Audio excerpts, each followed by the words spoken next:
What up, Fight World?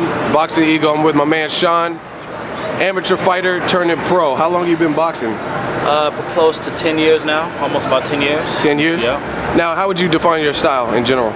I study a lot of, Andre Ward, Roy Jones Jr., Floyd Mayweather, Bernard Hopkins, just crafty, quick on my feet, good defense, good offense. Okay, so you study kind of the slick, complete fighters, the people. Oh yeah, most definitely. People that make you think, people that make you fall into stuff. You know Okay. what I mean? For sure. Now, I want to get some thoughts. There's a lot happening in the world of boxing. Keith Thurman, he's fighting Sean Porter. Yeah. Good fight, bad fight? Good fight. And very good fight. How would he break that fight down? Who would you pick to win that particular one? I actually give Sean Porter a great chance because of his pressure, a lot of good pressure. Plus, him and his dad have been training for Thurman for a long time. I mean, there's a video out that have right after the Adrian Broner fight of them training for Keith Thurman, like a few weeks after the Broner fight. So they've been really putting some things together for this Keith Thurman fight, and they've been doing their homework on him. I'm not too sure how long Thurman's been practicing for Porter, but I do give Sean the edge though. Okay. Now they both fought in the amateurs as well as Keith Thurman initially was supposed to fight Maidana. Okay. So for that fight, when he was preparing for Maidana, Sparring. he sparred with Sean That's Porter. right, Yeah, that's so right. definitely have experience. What do you think of the whole Premier Boxing Champs PBC platform? I think it's great, man. I think it's great for boxers. A lot of people be hating on Al Haymon, what he got going on, but I love it, man. I love the fact that fighters are getting paid more. You know what I mean? It's a dangerous business. It is, and I feel like you put your lives on the line for the entertainment for the people, and you should get paid for that. You should get paid for that. So I love what Al Haymon's doing for these fighters, and he's setting things up outside of boxing for these guys too as well. So I'm all for it. Okay. Now Canelo-Khan, that's recent news. It's happening at 155. Yes. In your opinion, is that a good fight, realistic fight? What do you think? It's awkward. You know what I mean? I think it's awkward to say. I personally, you have to favor Canelo. You know what I mean? But then I think it's going to be an interesting style matchup for about 4 rounds because I feel like the only people that really gave Khan issues are like pressure swarmer fighters like Breeders Prescott, Maidana, Danny Garcia, people that can punch with him and put the pressure on him. So I think that once Canelo gets his timing down, I think that it'll be a nasty knockout. Nasty knockout. He will sleep. I'm almost sure. I'm almost sure Khan. That's an interesting point. Khan has had more issue with the people who were like swarmer. Yeah, Maidana just like won't give him any space. And even Algieri, someone who's a classic switched boxer, his style switched his style up for him, got into his chest and made it weird for him. So I mean, Canelo's been doing good lately, so he might just switch his style up. But and he's going in with the smaller man, so he also has a better identity of who he is in the ring. What do you mean by that? In other words, he understands what his position is. You know what I'm saying? He understands that he's a counter puncher and he likes to wait on people and then counter off that. Amir Khan, I feel like, is still learning Virgil's teachings. You know what I mean? Like Virgil is a good thinker. Khan is not a thinker. Khan's a doer. So Virgil's got him slowing down and try to create something that's more of that's gonna make his career longer. I'm not too sure how quickly he's caught on to that. So I feel like his ability to be able to think in the ring might be hindered by that because he might be thinking too much. And eventually I think he's just gonna get caught in between an exchange right there. And I think he's gonna go to sleep. Now the 155, do you see all the way an advantage, a weight advantage for Canelo? Or do you think Amir Khan will look about 170?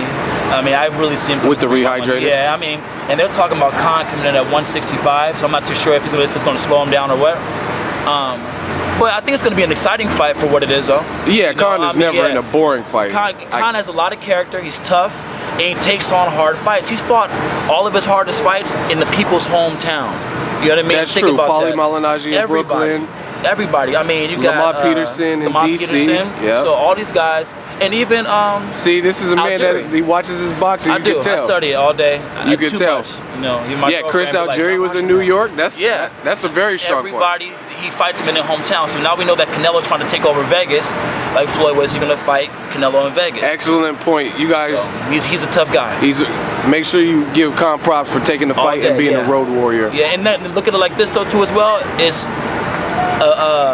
It's big risk, big reward for Khan because if he does win this fight, it's special for him because he is the top dog in boxing at that point. Okay, now switching gears just a little bit. Tom Loeffler, Triple G's promoter, he said that the winner of Khan Canelo has 15 days to make a fight with the mandatory Triple G. Right. They have 15 days. So if Khan does win this particular fight, do you see him fighting Gennady Golovkin?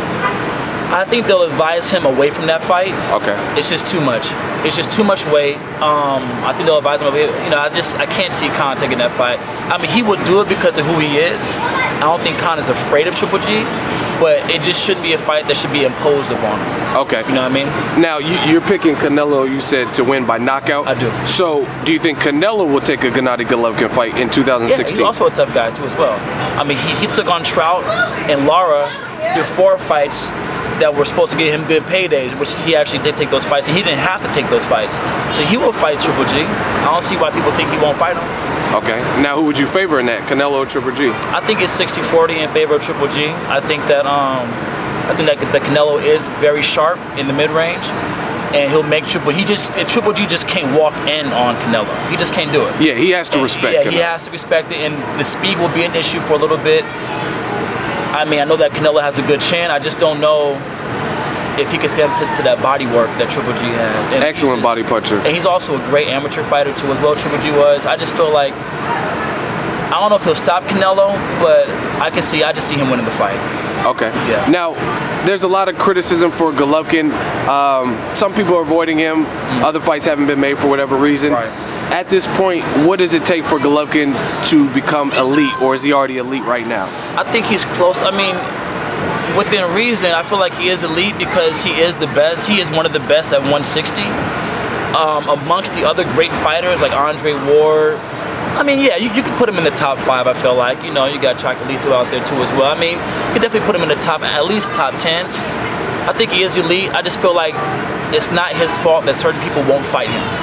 He should not be penalized for that. You know what I mean? I do think that people are ducking him, and I feel like, you know, it's not his fault, but, you know, Can anyone at middleweight beat him at the moment? I don't see it. Peter Quillen, Danny Jacobs, Canelo, Billy Joe Saunders, Nah, I just Chris don't see Eubank? it. I think he might be the best middleweight. I think he might be the best middleweight right now. Can anybody at 68 beat him? James I think that's where he's going to DeGale, have the Andre most trouble. Ward? I think that's where he's going to have the most trouble. I think that once because that's 60 to 68, That's 8 pounds. that's a bigger jump than people think it is.